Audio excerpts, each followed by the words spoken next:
t'apportons Seigneur le cri de nos lèvres, un sacrifice de louange.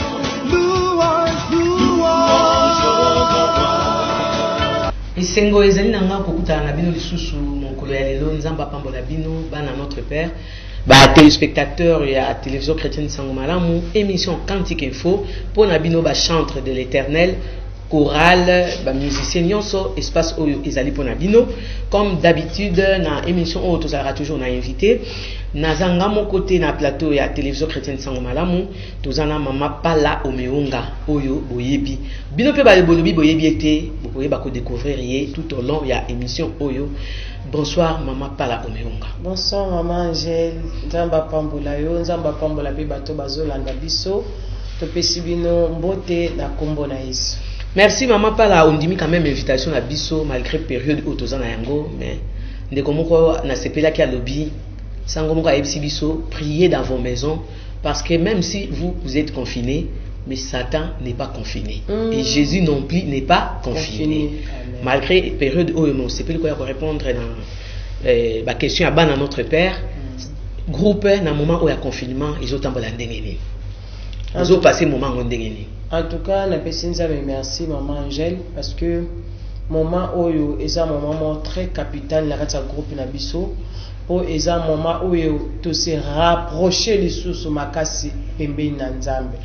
Et un moment moko tozi temps ya ba prière rebelle temps ya travail d'ailleurs kuto na kati na émission auto kolobila makambo ya album na biso ezala ki liboso to sala ki ka 4 titres mais tant au moment où yeye makambo nyonso toza bloqué et le Seigneur nous a donné vraiment temps ya kozwa ya prière na kati ya prière na to kozwa susu banzembo mosusu album ekomi 4 titres et ko ezafala ki za 4 titres comme moi na 8 titres donc eza moment moko difficile parce que toujours pour se produire difficile na vie oya normal ya kutambola peut-être okenda ba église ba nini mais na présence en Nzambe to zui lisusu intimité makasi na présence en Nzambe parce que to zui ba temps ya ba prière chaque mercredi to za prière na groupe chaque vendredi to za na toujours na veiller na biso de prière wana ezaki bandakala mais to bakisi lisusu mercredi wana après répétition na biso na ba 17 ans to sala prière ensemble na bandi konyoso auto na bango ensemble na musala. Donc maman Pala na groupe na ye baza quand même ya kolala te baza confiné te bazo ko ba kosalela Nzambe. Pape François alobi nous ne sommes pas en confinement mais nous sommes en retraite. Et j'ai aimé ça parce que chaque famille s'organise pour des cultes familiales et je voulais profiter de cette occasion maman Pala pour nous témoigner moi nanga ya 11 ans a commis pasteur a commis côté et j'ai dit à mon mari il fallait likambo ya pona mona talent oyo mwana azalaki na yango. Donc bandeko bozolanda biso c'est vrai nous sommes confinés mais c'est à la moment ya retraite.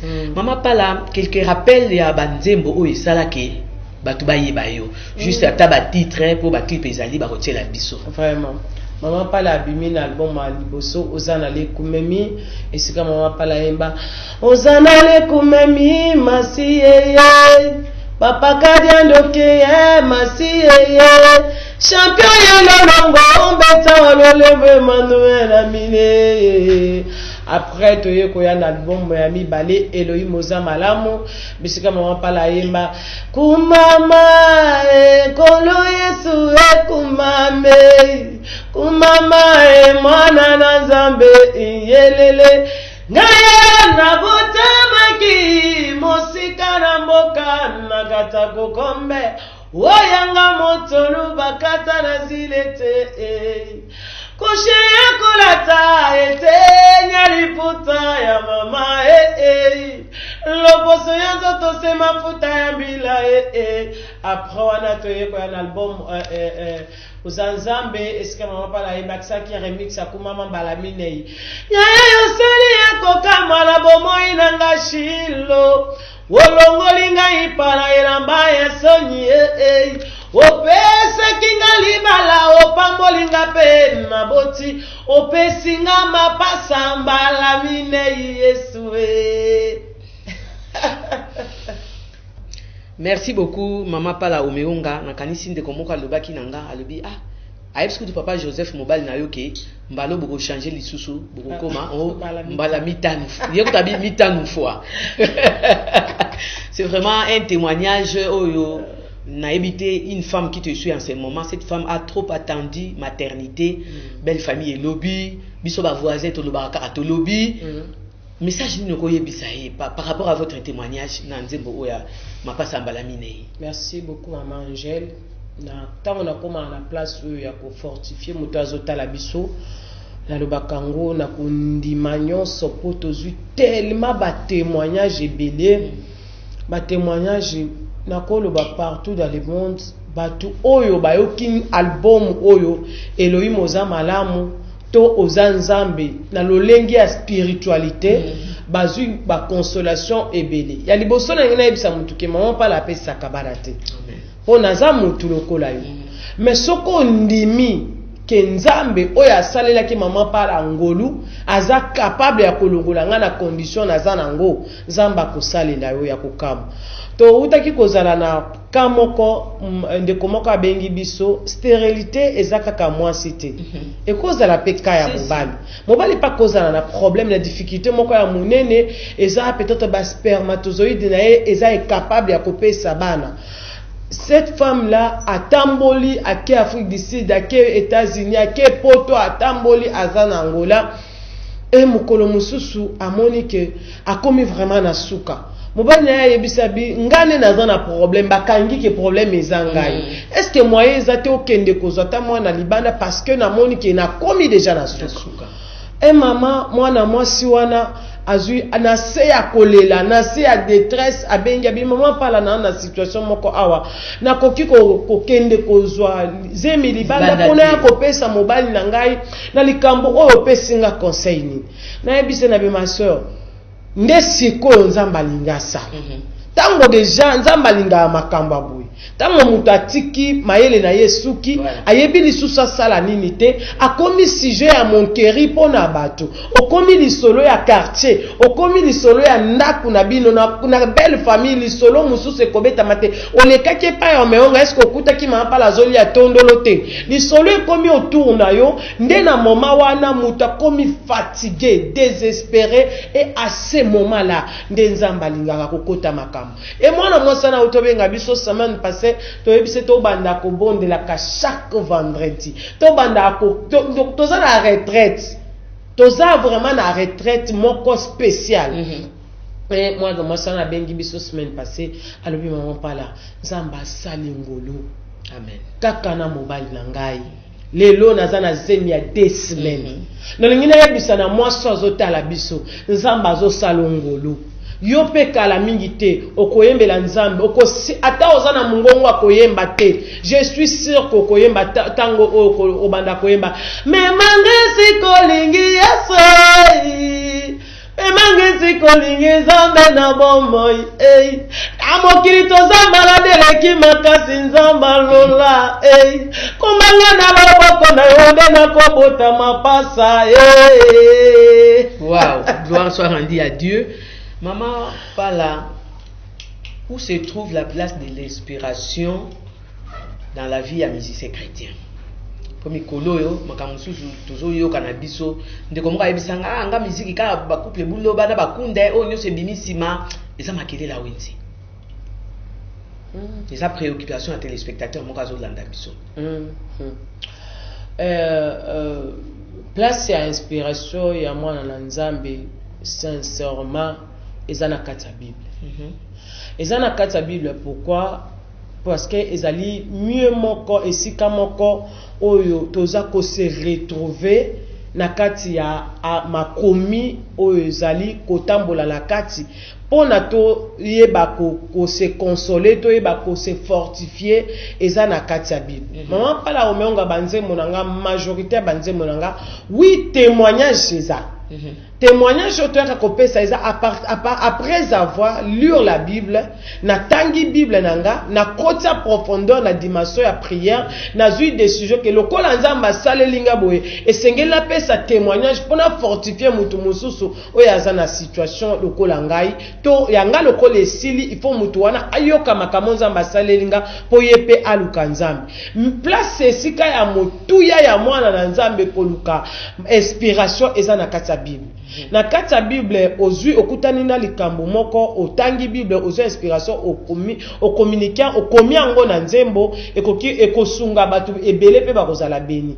Là aussi ça ne change pas que na kati ya parcours ya vie ya mutu aussi akoki kokuta na pena situation moko okoki ko inspirer ye ayeba koyemba yango pona ko édifier les sous corps de Christ en général. Parce que ça mutu muzu peut-être on peut cet exemple maman Angèle akota comment pendant 3 semaines ou 3 mois.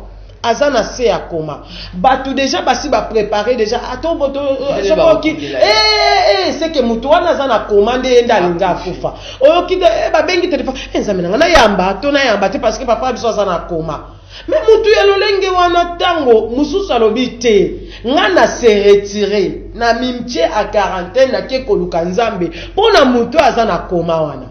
Abondeli et quelques jours après 1 mois même à 2 mois papa to mama to yemoko alamuki na koma mutu alolenge wana azana makoki pe ya kozwa makambo wana ko yemba yango pona ko fortifier mutu oyo pe akoki ko se retrouver na situation wana. Donc nzembo eza inspiration ya vie ya mutu tozo recourir na Bible bien sûr mais eza parcours ko ya to soko tangi cantique ya David. Eza vie à David vis-à-vis Nzambe. Tout comme maman parle au meonga, eza vie nanga vis-à-vis Nzambe. Eza parcours ya chemin na sala ki Nzambe nde na zui na kokuta na likambo moko na bilikambo ekoleka inaperçu boyete. Eza nzembo nga na koyebisa na moto azolanda biso ke nzembo ko eza makomi oyo moto azokoma na koloba. Tout comme bango basala Bible, David asali komi makambo nzamba kutanaki na ye, ayembi nzembo asali cantique na ye, pe atiki to komi ko se référer ko cantique à David, cantique boye. Rien n'empêche lelo que moi na nzambe oyo azolanda biso, ozana situation oyo moni ke effectivement omoni loboko na nzambe ekoki kopesa ope inspiration nase ya poza la sir ke makambo nazoyemba eza makambo o na kutani na nzambe et pona ko édifier batu mususu o bazotala biso.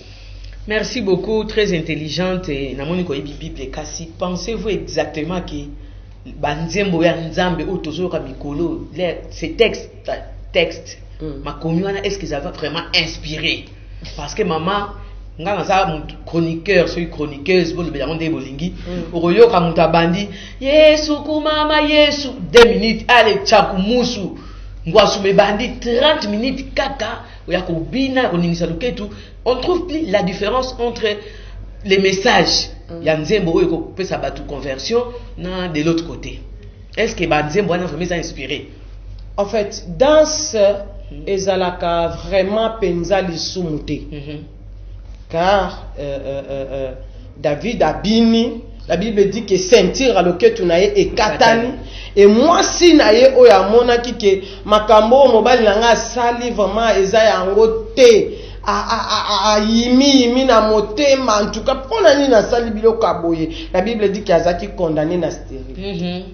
Ça veut dire que dans ce liboso ya nzambe eza mabete. Inspiration mususu ya koyemba eza eloko mususu. Eza message otozo véhiculé na batu. Mais louange kokumisa nzambe kobinela nzambe eza eloko mususu. Kande na utaye koloba awaye imagine muto awuti na koma alamuki bayebise ke ba minganga basi balemba kiyo. Alamuki pe boye etope sata exemple ya muto asalaki pendant 38 ans pembeni ya liziba Bethesda azela akaka lobiko mayeningana mais bayebise prends ton lit et marche muta modèle wana akutana na pala omeonga azoyemba Elohim me papa salela aobina ndengeni. Ça veut dire kakobina koleka batu nyonso baza place wana parce que akutani de tikotak akutani na miracle mutu moko ta kokai kosalela ye yango azate ezaka ka Yesu mabe ekomaka soko zobina na ba intention mususu ya mabe à ce moment là nde ekomaka mabe mais soki ba intention na yo eza direct vers Nzambe oyebi ke nazo kumisa na omona mutu mususu te louange na bi langai eza uniquement pour la ko célébrer mutu apesinga bomoi après COVID-19 batu bakufi menga na kufi te tikanga na kumisa ye na bela ki muninga voisin nga akufi menga na kufite na zanga kiboye na zuido mutu wana kobina na ye eza lolenge moko te na mutu ona na kutani te na bola Nzambe. Amen. Merci beaucoup. Tozonga na réalisation et pas ya jusqu'à Tambu ati la biso loyembo moko kitoko ya mama pala omeonga na ebite soki okopona titre nini bati la bana notre père ba Olanda biso. Awa bazana banzemba mama pala ebele natikeli papa jusqu'à ye mokapona. Merci tozongi na régie bongo timato kutani.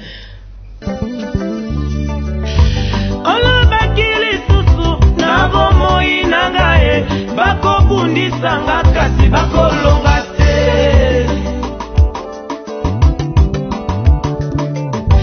soko salite ya bamokili bako seka bako tunanga Nzambe na yo asa wapie papa bundelanga ye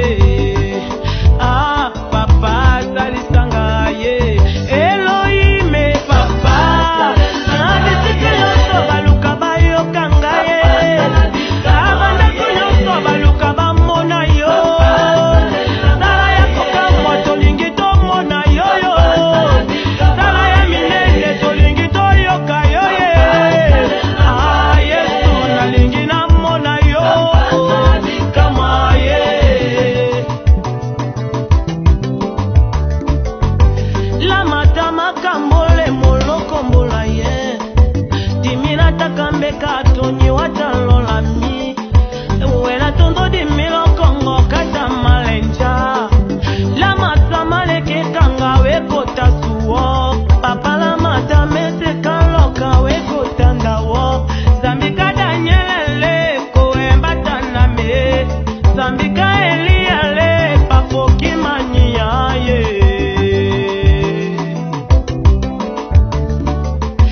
olobaki moto oyo akosimba babulami ye moko ache mosapi na liso na yo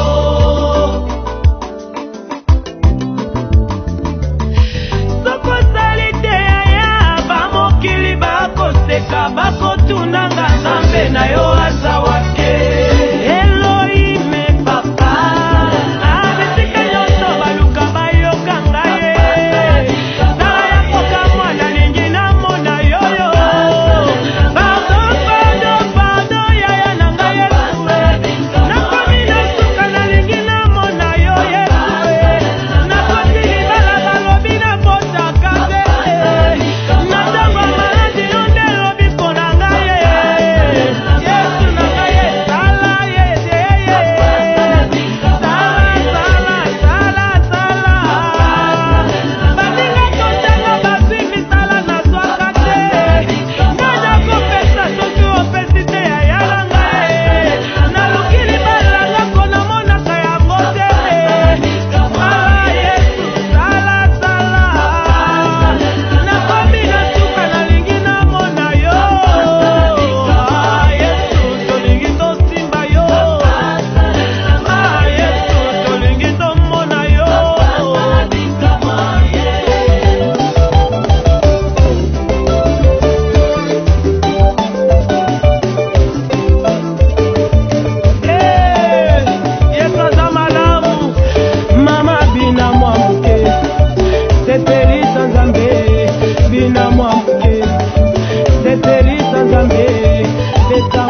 pas là les réseaux sociaux et ko détruire et comme matcha piraterie ya banzembo bino bozoyemba na banzembo ya mukilide to bengaka na ba chanson chrétienne.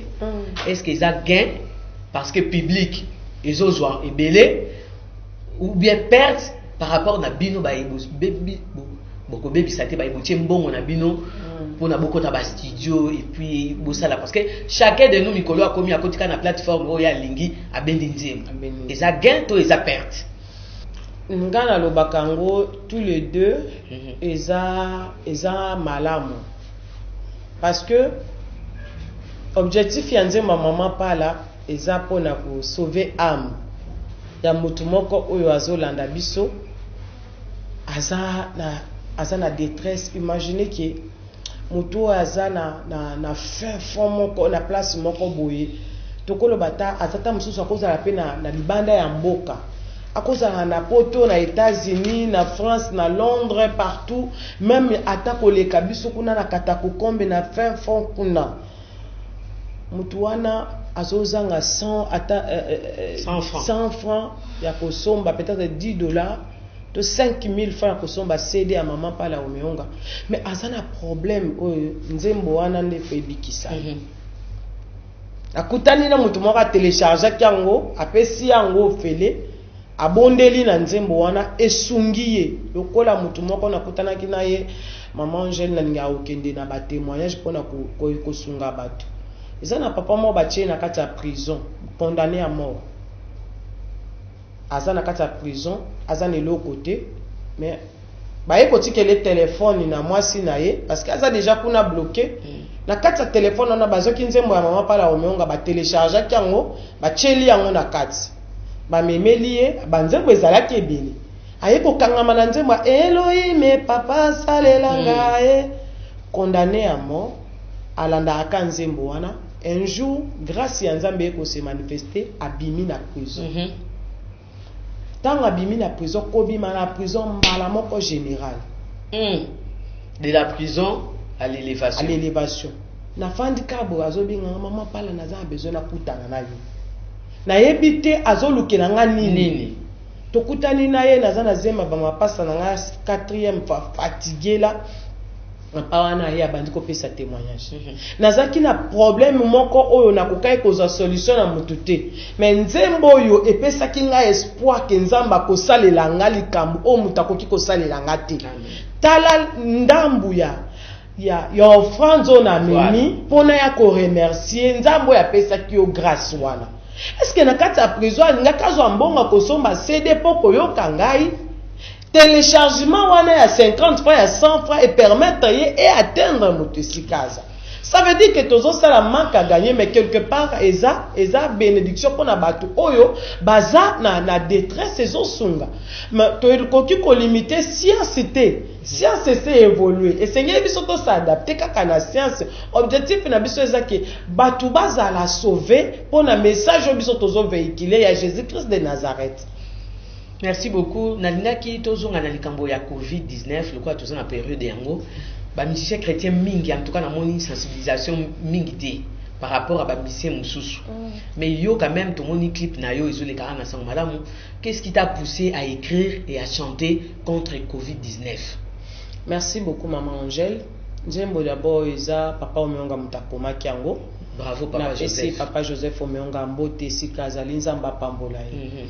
Tango papa omeonga zwaki inspiration ya nzembo wana difanga mona mituna pourquoi tozoyemba COVID-19 et après ebisinga lobi oyebi ke na ba moma ya boye nde esengeli bana na nzambe to tchali susu makelele makasi koleka pona ko sauver ba âme ya batu tamu susu mutu moko oyo asepelaka na musique no makasi tanga mona bandeko na biso ngambo wana bazoyemba ko kipe ko s'intéresser nango te azape na yi azela chrétienne moko asala nzembo po alanda parce que mingi to eza bana notre père nde bazaboye po mutala mukana tongo abima kende ache chaîne ya notre père ça veut dire que makamyo se koleka na kata chaîne ya notre père eza lipambo lipo na yi Maintenant, biso sko batoto lobi ke toza ya nzambe sengeli biso peto faire véhiculer message na bana na nzambe bayeba ke maladi moko songolo babengi COVID-19 ese ekoti na mboka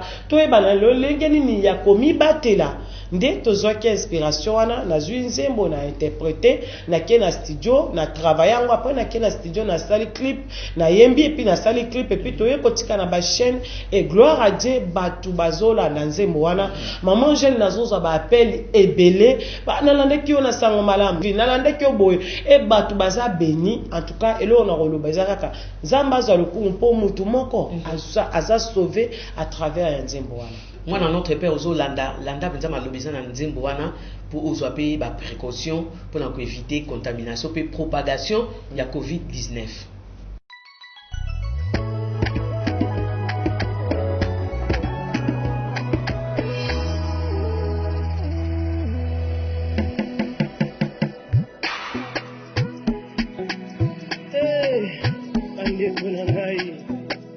Mokili mobimbe ni ngani pona likambo ya bokono yo coronavirus tomi batela mokili evandi kimia boye pona nini baninga pona kokima bokono oyo sokola maboko na yo malamu na desinfectant mawekoti na mitema ya bato pona nini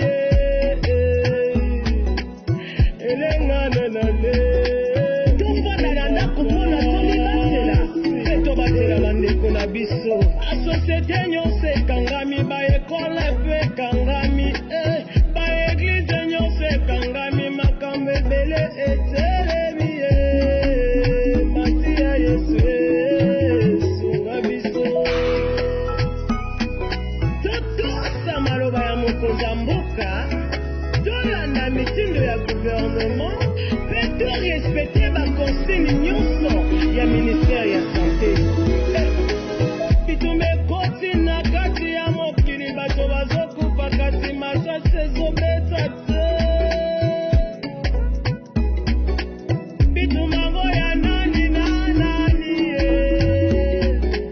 bitumango euti wapi balobi eza bokono ya coronavirus ai salaka emetre na moto nyonso oyo aza pembeni na yo bokono ezoboma bato mbangu ezotala mondele to moyindo te mobola to bozwi to motema kasi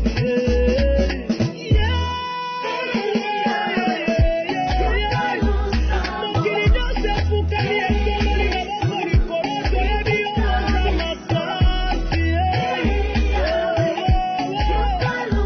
likambo nini yango lemala nango mpona tondika esengeli tobongi yango nde ya motuya yawe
Merci Bingi, réalisation, nakanisi bana notre père Balandi, attention au coronavirus. Pour les opponati, mon pagano, mon Christ tout, les akoboma. Donc, faisons très attention, respectons les gestes et barrières où il va passer sur le ministère et la santé. Maman parla au meonga depuis na ebayo, na yo kakaka, ok beta l'église Pierre Angulaire, ok beta na Saint-Dominique, ok ko beta, bisika nyonso beta comme concert en plein air. À moins que na bossa. Ton a voyagé à Yokate, pour ça là on concert à plein air. Pourquoi? Ah, maman, j'ai a raison. Quand le ballon propose des dispose. 2020, ils ont qui année il y a un concert à plein air. Ah bon? Tout ça là qui vraiment calendrier na papa au meonga, tout aussi le visiteur qui n'a pas site. Mais Nzambe a sali oya monaki ki eza malamu pona ye to sali na concert à plein air te mais nazana ekondima ki après événement au 2021 Nzamba ko sala biso grâce to ko continuer na programme na biso to ko sala ba concert en plein air. Donc ezaka parmi ba projet ezaka parmi ba projet en tout cas ça projet moko ezaki projet amunene parce que tozaki na fallait tout ça concert mo na Kintuka, concert moko na Kingabwa, concert moko na Kingasani de to lukaki to monaki ke ba terrain wana terrain o eza côté ya Kintuka na Mbudi wana eza terrain moko amunene côté cimetière na terrain na Kingabwa point chaud na nini na point chaud wana fallait tout ça concert na Kingasani pe mais problème ezaki ke ba concert en plein air maman j'ai laissé ka finance même na ya salle ya salle goûteleki non ya salle le kaka mingi te na sens que au moins salle ozana batu moko un peu limité tant au salle concert à plein air et sengaka full masse ya batu belé bayaka et sengaka faux sécurité za la makasi et puis ba matos ya makasi et fait za ozala la podium pe ya monene ya makasi donc ba condition wana et sengaka finance ezala pe ba stratégie ebelé yango banaye komona ke to banaye kozala ko se retirer un peu mais cette fois-ci je crois que papa Omeonga aza disponible na ba producteur nyonso en général oya linya beta maman pas la concert en plein air ce qui a besoin ya ko beta minga concert en plein air solo na papa Omeonga ba solo na oyetali organisation je suis sûr que to ko sala yango mais eza na kata ba programme na biso peu importe producteur ou bien producteur te to ko sala ka ba concert en plein air. Donc après confinement ba na notre père ba bongama maman pas la atelemi. Amen maman Angèle. Merci beaucoup tozo ke malé na suka kasi na ngi to landa susu nzembo moko oyo eko édifier lisusu peuple de Dieu ba baza ko landa biso na Brazzaville na RDC pe ndinga na yango jusqu'à Sambu tila biso lisusu loyembo ya maman pala Omeonga.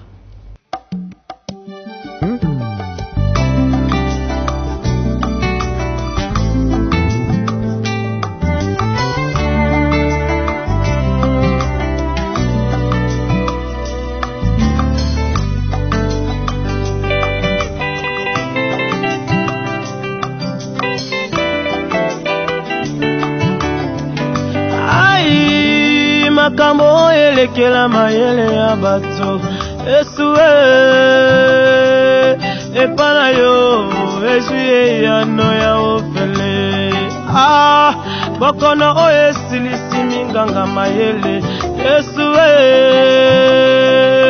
epana yo esilobiko ya ofele.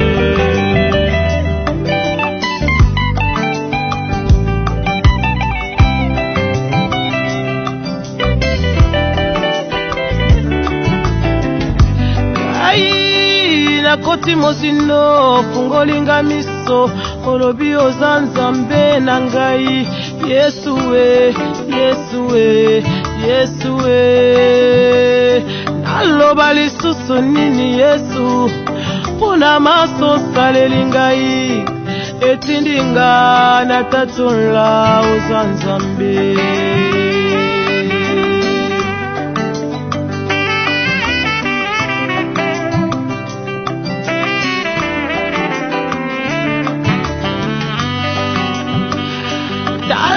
Bambonge na ebale bakake bamvula etosaka yo mabele pe sanza yo otambola likolo na mai lokola moto azotambola na pont ya beton osindaki ata moke te kombo na yo Yesu eza mystike bademon bakimaka yo ya moko teleki yo yoka makelela 5 elengi hey andeke bazosanzola yo mikelamu nyonso ezoyembela yo haleluya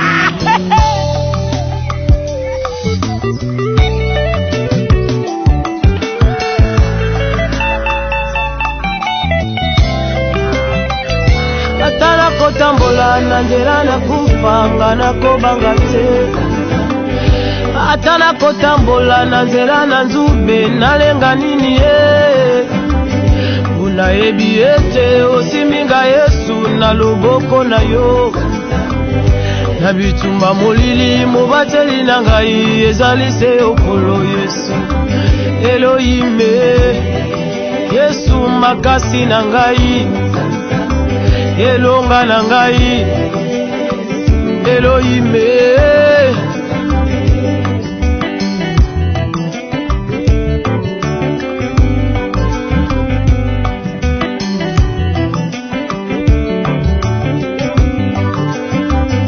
atana kolala na mbeto l'hôpital nga nakobanga te okotikanga te okobatelanga okobikisa ngai soki mpe bokono elati nsoto na ngai nakolenga te nga nayebi ete mobikisi na ngai ezali se okolo Yesu ai Docteur Jésus Jehova Rapha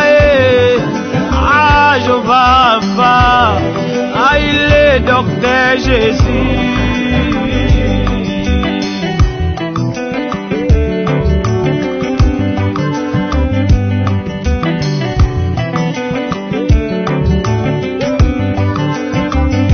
ovandisi na matita mobesu na kolala nzala te ovandisi na esika ya kimia na kolelalela te esala nga etondi meke na biloko yo pesinga osopi mafuta na moto na nga mpo nasalela kaka se yo Jehova Jireh bomengo na ngai richesse na ngai nyonso naza nango yo ndopesaka ngai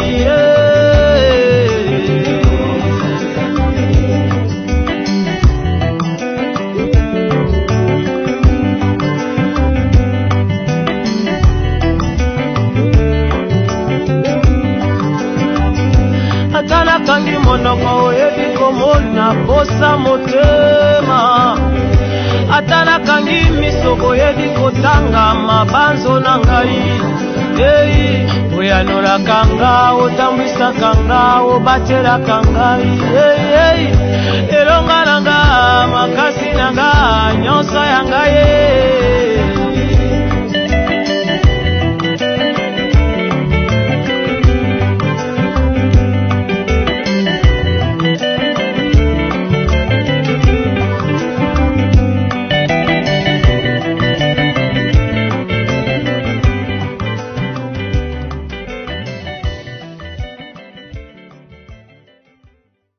Merci beaucoup, Régie. Maman parle juste constat to sali musicien chrétien.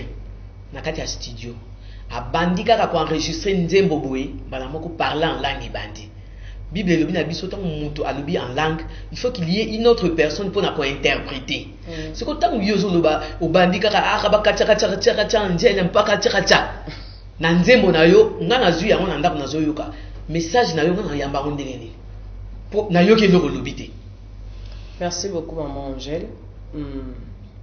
Na kati ya question wana nzamba za lukumu nayebi que tango moto ayembaka soki azui akoti a langue, je suis sûr que c'est l'esprit de Dieu. Pourquoi je dis ça? Eza na ba nzembo mususu o bayembaka na minoko mboka oyebi yango toyokaka dialecte wana te, mais oza convaincu que Ça, c'est l'inspiration de Dieu. Ozolandango pe na bokebi nyonso. Soko osali constat que comme olandango mingi neti banzema wa pala omeonga kaka. Elanga kiyo yele jisokela koshimbele. Kadi molo tema kote nyololo shira yoyovo. Ndoko de sedole kotondo da mala nyuma kazambi ochi ya nyuma lozema. Mais oyokango obi je suis sûr que moi sois zoyembela nzambe. Je suis sûr que mobalo azoyembela nzambe. Saint-Esprit tangwayaka akiteli muto abandi parler à langue azo parler à langue. Oui, akoki kozanga interprétation, mais moi na nzambe nyonso oyo aza connecté, oyo aza na Saint-Esprit ako comprendre que non, oyo eza message euti pa na nzambe. Et puis akozala édifier na lolenge peut-être au-delà même ya attendement na ye. Moyen to juger to koyeba ezate ke ozwaki makambo ngone parce que ye moko pe na bonzoto na ye ayebite pourquoi sali yango. Moi et comme là peut-être on a tcha yango na supporter mais et comme ka mettre ozana kati ya profondeur ya prière aux côté pendant na mozindo ya prière o kanzembo o Antonin Nzembo. Tango Antonin Nzembo wana obandi koyemba osutuki ke na kati ya nzembo wana okoti pe parla la. So pe babandi kotuna yo olobaki nini oyebite makamuni na lobaki parce que nzoto nanga eza temple ya molimo mosantu azotambusa yango ndenge alingi. Donc c'est à moi toujours à cause la disposer na Saint-Esprit amemanga akamanga lolenge alingi. Donc on a kolobaka yango. Merci beaucoup nalinga kopoza mayele makasi pe mayele mingi tamba pambolela ngayo to komina suka mama pala omeonga na yebi ete ba plateforme nde to lobaki ezali o esika bakomona ba clip ba nzembo na yo soki okoki kopesa yango et puis numéro à contact soki pe siège ya groupe pour mona ndeko moko muteme tutami aya ko visiter bino na siège wana na mwa epakolami to mwa don ya micro to ya baffle akozwa yango wapi. Merci beaucoup. Naningika na sa peuple de Dieu à liboso que vous allez préparer maman pala azo préparer album Invocation. Album wana ezana 8 titres. Je crois que ceux qui vous a 9 titres c'est que tu chana nzemba COVID-19 na kati pour continuer ko sala musala. Donc je crois que album wana ezobi makala mingite batu oyo bazana bosenga ya mama pala omeonga to ba olingi ba mona liboso ba clip ya mama pala omeonga ya album Invocation ezana kati ya chaîne officielle Pala Omeonga officiel. Soko okoti na YouTube Pala Omeonga officiel okukuta ba nzembo ya mama Pala Omeonga pe okozala bénéfice oko télécharger yango okoki pe ko s'abonner na chaîne ya mama Pala pourquoi pas pose reste banzembo wana avant nyonso. Mama Pala Omeonga ya mama Pala Omeonga ezana lo à 167 donc wana ndebiso to travaillaka na bureau na biso na groupe mobima tozalaka wana de temps en temps ceux qui mutazana besoin na biso eza commune ya Kinshasa à face na Kal Fungola avenue Loa numéro 167 nde adresse ya bureau ya mama Pala Omeonga soko ozana besoin ya téléphone na biso 09 99 35 79 46 09 99 35 79 46 plus 243 9 9 9 35 79 46 plus 243 99 9 35 79 46. Merci beaucoup. Zambe apambola bino. Merci na maman Pala Omeonga. Moi c'est kitoko ya papa Joseph Omeonga. Ponanga ya papi ça va pesa moi c'est kitoko mayele pe mo Kristo ezali kamba kotutela tolo. Oyebana to oyebana te yaka espace yango eska Yesu akotombola yo po yo pe bayeba yo soki Yesu azongite de tokutani mikolo ezali koya kimia na mokonzi eumela na bino. Prenez soin de vous. Au revoir.